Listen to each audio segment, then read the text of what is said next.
What if wild animals became house pets? It sounds fun at first with lions on couches or penguins in bathtubs. But wild animals are not built for homes.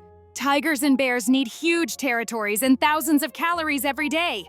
Even smaller animals can spread parasites or diseases.